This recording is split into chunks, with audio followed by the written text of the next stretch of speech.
Russia ഉക്രൈനിൽ അടുത്തിടെ വളരെ പ്രധാനപ്പെട്ട ഒരു കാര്യം ചെയ്തു. എന്താണ് സംഭവിച്ചത് എന്ന് നോക്കിയാൽ, ഈ യുദ്ധത്തിന്റെ തുടക്കം മുതൽ നോക്കിയാൽ ഇതുവരെയും റഷ്യ ഉക്രൈനുള്ളിലെ പ്രധാനപ്പെട്ട സർക്കാർ കെട്ടിടങ്ങളെയോ പ്രധാനപ്പെട്ട ഈ ഭരണ കെട്ടിടങ്ങളിലോ മിസൈൽ ആക്രമണങ്ങളൊന്നും നടത്തിയിട്ടില്ല. അങ്ങനെ മിസൈൽ ആക്രമണം നടത്തി നശിപ്പിച്ചതായ വാർത്തകളൊന്നും വന്നിട്ടില്ല. എന്നാൽ ഇപ്പോൾ സംഭവിച്ചിരിക്കുന്നത്, അടുത്തിടെ ഉണ്ടായ ആക്രമണത്തിൽ ഉക്രൈനിയൻ അഡ്മിനിസ്ട്രേഷൻ ബിൽഡിങ്ങിനെ, അതായത് ഈ മന്ത്രിമാർക്കായി നീക്കി വെച്ചിരിക്കുന്ന ഒരു കെട്ടിടത്തിൽ റഷ്യ ആക്രമണം നടത്തി അതിനെ തകർത്തു എന്നതാണ്. ഇതൊരു വലിയ വാർത്തയായി മാറിയിരിക്കുകയാണ്. റഷ്യ ഇങ്ങനെയുള്ള ഒരുപാട് വാർ ക്രൈംസ് ചെയ്യുകയാണ്. അന്താരാഷ്ട്ര സമൂഹം റഷ്യയെ ഉടൻ തന്നെ അപലപിക്കണം എന്ന ഒരു വലിയ സ്വരം തന്നെ ഉയരുമ്പോൾ ഇതുമായി ബന്ധപ്പെട്ട ചില വിശദാംശങ്ങൾ ഇപ്പോൾ പുറത്തു വന്നിട്ടുണ്ട്. റഷ്യ ആക്രമണം നടത്തി എന്നുള്ളത് സത്യം തന്നെയാണ്. പക്ഷേ അവർ ഒരു വാർണിംഗ് ഷോട്ടായി മാത്രമാണ് ഇത് ചെയ്തത്. മാത്രവുമല്ല, ഒരു ഡ്രോൺ മാത്രമേ ആഘാതമുണ്ടാക്കിയുള്ളൂ എന്ന് ഉക്രൈൻ റിപ്പോർട്ട് പുറത്തുവിട്ടു. പക്ഷെ അത് സത്യമല്ല.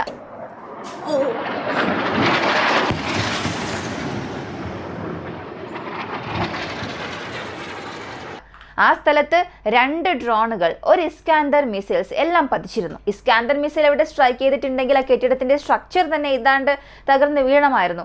പൂർണ്ണമായും നശിച്ചില്ല എങ്കിൽ പോലും മേൽക്കൂരയുടെ ഒരു വശത്തെങ്കിലും അത് പതിച്ചാൽ ആ മുകളിലത്തെ നിലയ്ക്ക് കേടുപാടുകൾ സംഭവിച്ചിരുന്നിരിക്കണം. പക്ഷെ അങ്ങനെയൊന്നും സംഭവിച്ചിട്ടില്ല. അതിനുള്ള കാരണം എന്താണ്?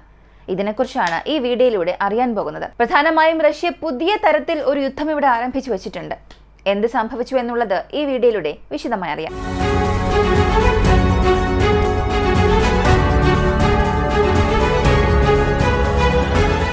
റഷ്യ വേഴ്സസ് ഉക്രൈൻ 2022 മുതൽ സംഭവിച്ചുകൊണ്ടിരിക്കുന്ന ഈ പ്രശ്നത്തിൽ പ്രധാനമായും സംഭവിക്കുന്ന എസ്കലേഷൻസ് ഒക്കെ എങ്ങനെയാണെന്ന് നോക്കിയാൽ, റഷ്യ ഉക്രൈനിലെ പ്രധാനപ്പെട്ട സ്ഥലത്ത് സ്ട്രൈക്ക് ചെയ്യും. അമ്മുനേഷൻ ഡെപ്പോസ് അല്ലെങ്കിൽ അവ സംബന്ധിക്കുന്ന പ്രധാനപ്പെട്ട ഇൻഫ്രാസ്ട്രക്ചേഴ്സ്, ഇവിടങ്ങളിലെല്ലാം ആക്രമണം നടത്തും. പകരം ഉക്രൈൻ ചെയ്യുന്നത് റഷ്യയുടെ എമുനേഷൻ ഡെപ്പോ, എനർജി ഇൻഫ്ര, അവരുടെ ഓയിൽ റിസർവ് എവിടെയെല്ലാമാണ് ഉള്ളത്, ഓയിൽ റിഫൈനിങ് ഫെസിലിറ്റീസിനെ സ്ട്രൈക്ക് ചെയ്യുക, ഇതൊക്കെയായിരുന്നു പ്രധാനപ്പെട്ട റെഡ് ലൈൻ ആയിരുന്നത്. ഫോറിൻ വെപ്പൺസ് നൽകുന്നതിനെ കുറിച്ചൊക്കെ റഷ്യ കൂടുതൽ സംസാരിച്ചു എന്നുണ്ടെങ്കിൽ പോലും അതിന് പുറകിൽ യാതൊരു നടപടികളൊന്നും ഉടൻ തന്നെ ഉക്രൈനെതിരെ റഷ്യ നടത്തിയിട്ടില്ല. എന്നാൽ ഇപ്പോൾ ഇവിടെ ശ്രദ്ധിക്കേണ്ട ഒരു കാര്യം, അഡ്മിനിസ്ട്രേറ്റീവ് ബിൽഡിങ്ങിനെയും തലസ്ഥാനമായ കീവ്, അവിടെയുള്ള ഏതൊരു ഗവൺമെന്റ് ബിൽഡിങ്ങിനെയും റഷ്യ ഇതുവരെയും സ്ട്രൈക്ക് ചെയ്തിട്ടില്ല. എന്നാൽ ആദ്യമായി ഉക്രൈൻ ഈ മന്ത്രിമാർക്ക് വേണ്ടി നീക്കി വെച്ചിരിക്കുന്ന ഒരു ഒഫീഷ്യൽ സർക്കാർ കെട്ടിടത്തിൽ റഷ്യ സ്ട്രൈക്ക് ചെയ്തിട്ടുണ്ട്. ഈ ഒരു കെട്ടിടത്തെക്കുറിച്ച് പറയണമെങ്കിൽ 1900-ന്റെ തുടക്കത്തിൽ തന്നെ മുഴുവനായും സോവിയറ്റ് ശൈലിയിൽ നിർമ്മിച്ച ഒരു കെട്ടിടമാണിത്. ഹെവി പ്രൊട്ടക്ഷനോടുകൂടി ഈ കെട്ടിടത്തിന്റെ മൊത്തത്തിലുള്ള ഒരു വലിപ്പം നോക്കിയാൽ 10 നിലകൾ ഉണ്ടാകും. മധ്യഭാഗത്തെ നില 10 ആണ്. ഇനി അടുത്ത് വിംഗ് ഫ്ലോർ ഉണ്ടാകും. അതിന്റെ സൈസും ഏകദേശം 7-8 ഫ്ലോറുകൾ ഉണ്ടാകും. ഇങ്ങനെ പ്രധാനപ്പെട്ടൊരു ഭാഗം ശരിക്കും ഒരു സുരക്ഷിതമായ, കനത്ത സംരക്ഷിത ബങ്കേഴ്സ് ഉള്ള ഒരു കെട്ടിടം. പുറത്തുനിന്ന് ഒരു മിസൈൽ ആക്രമണം നടത്തിയാൽ പോലും അതിനത്ര പെട്ടെന്ന് നശിപ്പിക്കാനൊന്നും കഴിയില്ല. അതിന്റെ പ്രധാനപ്പെട്ട ഘടനകളിൽ നേരിട്ട് ചെന്ന് പതിച്ചാൽ മാത്രമേ, അതായത് അതിന്റെ അടിത്തറയിലെങ്കിലും ഒന്ന് പതിച്ചാൽ മാത്രമേ നമുക്ക് ആ കെട്ടിടത്തിനെ നശിപ്പിക്കാനോ അല്ലെങ്കിൽ മുഴുവനായും ആ കെട്ടിടത്തിനെ തകർക്കാനോ അങ്ങനെ ഒന്ന് ചിന്തിക്കാൻ പോലും കഴിയുകയുള്ളൂ.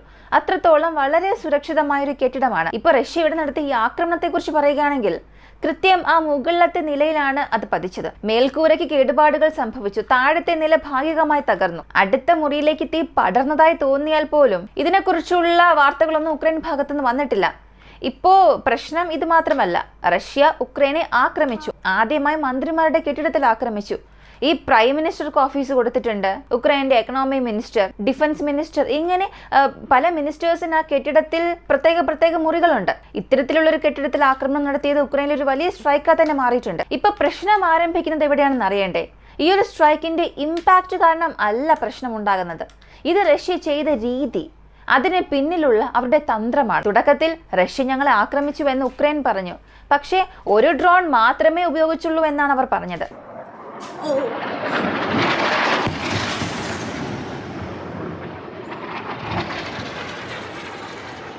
ഒരു ഷാഹിദ് സൂയിസൈഡ് ഡ്രോൺ ഈ സ്ഥലത്ത് വന്ന് പതിച്ചുവെന്നും പറഞ്ഞു. ഇവിടേക്ക് വന്ന മറ്റു ഡ്രോൺസിനെ എല്ലാം ഞങ്ങളുടെ ഇലക്ട്രോണിക് ജാമിംഗ് വഴിയും ഇലക്ട്രോണിക് വാർഫെയർ സൂട്ട്സ് ഉപയോഗിച്ചും ഞങ്ങൾ ഇതിനെ താഴെ ഡൗൺ ചെയ്തു. അത് കാരണം യാതൊരു പ്രശ്നവും ഇല്ല എന്നും ഉക്രൈൻ പറഞ്ഞു. എന്നാൽ വീഡിയോ ഫുട്ടേജ് അനലൈസ് ചെയ്യുമ്പോൾ അല്ലെങ്കിൽ അവിടെ നിന്ന് വരുന്ന മറ്റു വാർത്തകളൊക്കെ വിശകലനം ചെയ്യുമ്പോൾ ഈ ലൈവ് ഫുട്ടേജസ്, സ്ട്രൈക്കിന് ശേഷം റിലീസായ വീഡിയോസ്, ഇതെല്ലാം വെച്ച് അനലൈസ് ചെയ്യുമ്പോൾ ഇതിന് പുറകിൽ റഷ്യ മറ്റൊരു കാര്യം ചെയ്തു എന്നുള്ളത് മനസ്സിലാക്കാൻ സാധിക്കും. അവിടെ ഇമ്പാക്റ്റ് ഉണ്ടാക്കിയത് ഒരേ ഒരു മിസൈൽ അല്ല, മൊത്തം 3 ഒബ്ജക്റ്റ് അവിടെ ഒരു ഇമ്പാക്റ്റ് കൃത്യം ആ ഒരു ഫ്ലോറിൽ തന്നെ പതിച്ചിട്ടുണ്ട്. ആദ്യം ഒരു ഡ്രോൺ സ്ട്രൈക്ക് സംഭവിച്ചു. ഈ ഡ്രോൺ സ്ട്രൈക്ക് കാരണം അവിടെ പ്രധാനപ്പെട്ട നഷ്ടങ്ങളൊന്നും സംഭവിച്ചില്ല. ആ ഒരു വിൻഡോ പെനട്രേറ്റ് ചെയ്ത് അവിടെ ചെറിയൊരു ബ്ലാസ്റ്റ് സംഭവിച്ചു. രണ്ടാമത്തെ ഡ്രോൺ സ്ട്രൈക്കും കൃത്യം അതേ പൊസിഷനിലേക്ക് സംഭവിക്കുന്നു. ഇതിൽ ഒരല്പം ഫയർ ബോൾസ് ഉണ്ടാകുന്നു. ആ പൊട്ടിത്തെറി കാരണം ഉണ്ടാകുന്ന ഫയർ ബോൾസ് അത് കാരണം ഒരു വലിയ മാസീവ് നടക്കുന്നു. ഇതുവരെയും പ്രശ്നം ഇല്ല. എന്നാൽ ഇതിനുശേഷം സംഭവിച്ചത് അതാണ് പ്രധാനപ്പെട്ട ഒരു വലിയ കാര്യമായി മാറിയത്. സത്യത്തിൽ റഷ്യ ഇതിൽ ഇസ്കാന്ദർ മിസൈൽസ് ഉപയോഗിച്ചുവെന്ന് പറയുന്നുണ്ട്. ഇസ്കാന്ദർ മിസൈൽസിനും ഈ ഡ്രോൺ ആക്രമണത്തിനും ഒരു പ്രധാനപ്പെട്ട കണക്ഷൻ തന്നെയുണ്ട്. സാധാരണ ഈ വാർത്തകൾ പുറത്തു വന്നപ്പോൾ ഈ ബ്ലാസ്റ്റിനെ കുറിച്ചുള്ള കാര്യങ്ങളൊക്കെ നമ്മൾ വായിക്കുമ്പോൾ ഇതിന് പുറകിൽ റഷ്യയുടെ തന്ത്രം എന്താണെന്ന് പ്രത്യേകിച്ച് നമുക്ക് ആർക്കും മനസ്സിലാക്കാൻ സാധിച്ചില്ല. എന്നാൽ ഡീപ്പായി അനലൈസ് ചെയ്യുമ്പോഴാണ് ഇത്രത്തോളം ഒരു വലിയ സ്ട്രാറ്റജി റഷ്യ ഫോളോ ചെയ്തിട്ടുണ്ടെന്നുള്ളത് നമുക്ക് മനസ്സിലാകുന്നത്. ഈ ഡ്രോൺ സ്ട്രൈക്ക് സംഭവിച്ചു. ഇത് സംഭവിച്ചത് കാരണം യാതൊരു പ്രശ്നവും ഇല്ല. എന്നാൽ റഷ്യ ഇതിൽ പൂർണ്ണമായും ഫുള്ളി ലോഡഡ് ഇസ്കാന്ദർ ഉപയോഗിച്ചിട്ടില്ല. അതിൻ്റെ മാക്സിമം വാർഹെഡ് 300 കിലോഗ്രാമിലും കൂടുതലാണ്. അതായത് സാധാരണ ഇസ്കാന്ദർ M വേരിയന്റിൽ ഇത്രയേറെ വഹിക്കാൻ സാധിക്കും. വാർഹെഡ് കുറവുള്ള ഏതാണ്ട് ഒരു ഡമ്മി മിസൈലാണ് അവർ ഉപയോഗിച്ചിരിക്കുന്നത്. ഈ ഡമ്മി മിസൈൽ ഉപയോഗിക്കുന്നതിന്റെ പ്രധാനപ്പെട്ട ഒരു കാരണം എന്താണെന്ന് ചോദിച്ചാൽ, ഇസ്കാന്ദറിൽ ഇൻഫ്രാറെഡ് സെർച്ചിങ് സിസ്റ്റം ഉണ്ട്. അതായത് നിങ്ങൾ ഇസ്കാന്ദർ മിസൈൽ ലോഞ്ച് ചെയ്യുകയാണെങ്കിൽ അത് ഡിജിറ്റൽ സിഗ്നൽ പ്രോസസ് ചെയ്ത് അവിടെ നേരിട്ട് ചെന്ന് സ്ട്രൈക്ക് ചെയ്യാൻ സാധിക്കും. അല്ലാത്ത പക്ഷം എല്ലാത്തരം radar jamming, radar emission block ചെയ്താൽ പോലും താഴെ നിന്നും വരുന്ന ആ ഹീറ്റ് സിഗ്നേച്ചേഴ്സ് ഉപയോഗിച്ച് ഈ ഒരു മിസൈലിനെ കൊണ്ട് ആ സ്ഥലത്ത് ചെന്ന് അറ്റാക്ക് ചെയ്യാൻ സാധിക്കും. ആദ്യത്തെ 2 ഡ്രോണുകൾ അവിടെ ഉണ്ടാക്കി ഇമ്പാക്റ്റിൽ പ്രൊഡ്യൂസ് ആയ ഹീറ്റ് എനർജി, അവിടെ നിന്നും ലഭിച്ച ഈ ഹീറ്റ് സിഗ്നേച്ചേഴ്സ് ഈ ഇൻഫ്രാറെഡ് സെൻസേഴ്സ് വഴി ക്യാപ്ചർ ചെയ്യുകയും അതിനുശേഷം കൃത്യം അതേ പോയിന്റിൽ ചെന്ന് ആക്രമിച്ചിട്ടുണ്ട്. ആ ഡ്രോൺ വഴി പുറത്തു വന്ന ഇൻഫ്രാറെഡ് സിഗ്നേച്ചർ ആ താപം കണ്ടുപിടിച്ച് അതിനുശേഷം അവിടെ സ്ട്രൈക്ക് ചെയ്തിട്ടുണ്ട്. കാരണം ഇസ്കാന്ദർ മിസൈൽസിനെ സംബന്ധിച്ചിടത്തോളം അതിന്റെ ആക്യുറസി, ഹയസ്റ്റ് ആക്യുറസി എന്നത് 3 മുതൽ 1 മീറ്ററിനുള്ളിലായിരിക്കും. ഒരു 10 അടി മുതൽ 11 അടി മാറിയായിരിക്കും ആ മിസൈൽ വീഴാനുള്ള സാധ്യതയുള്ളത്. നിങ്ങൾ കൃത്യം ഒരു പോയിന്റിൽ ആക്രമിക്കുന്നു എന്ന് ചിന്തിക്കുക. ഇപ്പോ ഇസ്രായേൽ ഗാസയിൽ, ലബനിലൊക്കെ സംഭവിച്ച അറ്റാക്കിനെ കുറിച്ചൊക്കെ നമുക്ക് നോക്കിയാൽ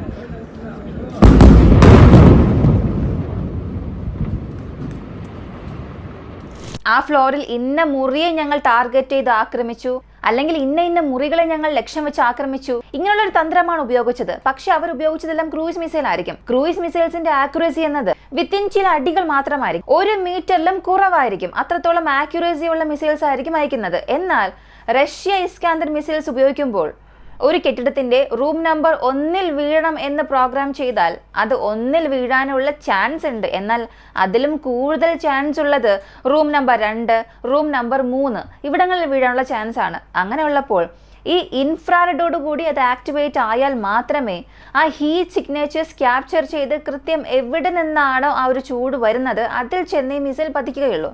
അപ്പോൾ ഈ ഡ്രോൺ സ്ട്രൈക്ക് ഉണ്ടാക്കിയ ഇമ്പാക്റ്റ്, അതുവഴി ഉണ്ടായ ആ ഒരു ആ ഊർജം മനസ്സിലാക്കുകയും ആ ഡ്രോൺ സ്ട്രൈക്ക് സംഭവിച്ച അടുത്ത ചില മിനിറ്റിൽ തന്നെ ഈ ഒരു മിസൈൽ അതിന്റെ ഇമ്പാക്റ്റ് അതേ പൊസിഷനിൽ വരുത്തിയിട്ടുണ്ട്. അപ്പോൾ നിങ്ങൾ ഈ വാർത്തകൾ ഓരോന്നായി തിരയുമ്പോൾ, അല്ലെങ്കിൽ ഇത് സംബന്ധിക്കുന്ന കാര്യങ്ങളെല്ലാം വിശകലനം ചെയ്യുമ്പോൾ, റഷ്യ പദ്ധതിയിട്ട് ഈ ഒരു സ്ട്രൈക്ക് ചെയ്തിട്ടുണ്ട്.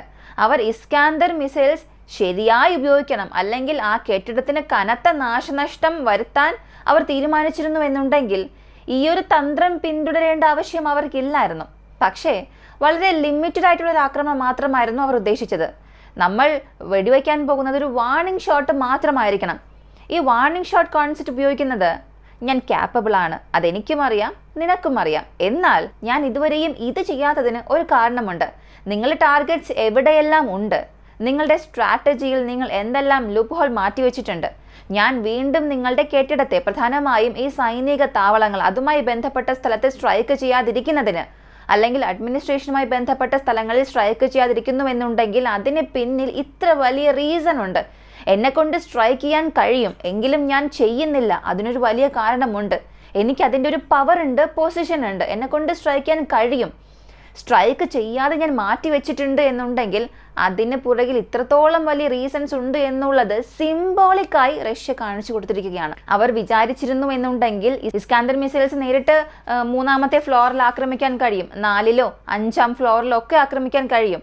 ഒരു ഇസ്കാന്ദർ മിസൈലിനെ കൊണ്ട് ആ ബിൽഡിങ്ങിനെ ഒന്നും ചെയ്യാൻ അങ്ങനെ കഴിയില്ല. കാരണം അത് അത്രത്തോളം ഫോർട്ടിഫൈഡ് ആയിട്ടുള്ള, സോവിയറ്റ് കാലത്ത് നിർമ്മിച്ചിട്ടുള്ള ഹെവിലി ബങ്കർ സിസ്റ്റം ഉള്ള ഒരു ഘടനയാണ്. ഒരു dummy wall, dummy rooms, explosion proof walls, അതെല്ലാം അതിനുള്ളിൽ ഉണ്ടാകും. നിങ്ങൾ അതുവഴി ഒരു ഹീറ്റ് എനർജി ട്രാൻസ്ഫർ ചെയ്യുക എന്നുള്ളത് തന്നെ അസാധ്യമാണ്. ഒരു മിസൈൽ കാരണം ഉണ്ടാകുന്ന താപം അകത്തേക്ക് അയക്കുക എന്നതുപോലും അത്ര സാധാരണ കാര്യമല്ല. അങ്ങനെയെങ്കിൽ ആ ബിൽഡിങ്ങിനെ നശിപ്പിക്കണമെന്നുണ്ടെങ്കിൽ 2-3 മിസൈൽസ് ഒരേ പോയിന്റിൽ ചെന്ന് ആക്രമിക്കണം. എങ്കിൽ മാത്രമേ അതിനെ കൊളാപ്സ് ചെയ്യാനുള്ള ഒരു ചാൻസ് എങ്കിലും നിങ്ങൾക്ക് ലഭിക്കുകയുള്ളൂ. അത്രത്തോളം ഫോർട്ടിഫൈഡ് സ്ട്രക്ചറിനെ ഈ ഡമ്മി മിസൈൽസ് ഉപയോഗിച്ച് ഒരിക്കലും റഷ്യ ആക്രമിച്ചിരിക്കില്ല.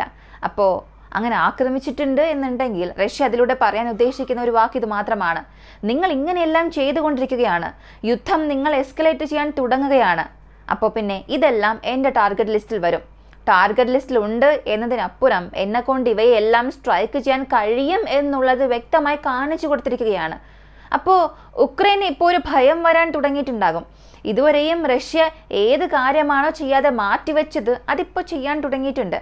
ഇത്രയും ദിവസം റെസിഡൻഷ്യൽ ബിൽഡിങ്സിനെ ആക്രമിക്കാതിരുന്നവർ ഇപ്പോൾ ആക്രമിക്കാൻ തുടങ്ങിയിട്ടുണ്ട്. അപ്പോൾ ഒരു ഷോർട്ടസ്റ്റ് ടൈം പീരീഡിൽ ഇതിലും വലിയൊരു ഭയം ഉക്രൈന് ഒരിക്കലും നൽകാൻ കഴിയില്ല. അത് റഷ്യ വ്യക്തമായി തന്നെ കാണിച്ചു കൊടുത്തിട്ടുണ്ട്.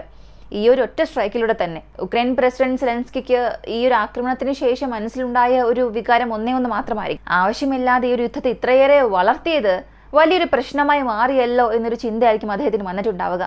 ഈ ഒരു വീഡിയോയെക്കുറിച്ചുള്ള നിങ്ങളുടെ അഭിപ്രായം കമൻറ്റിൽ പറയുക.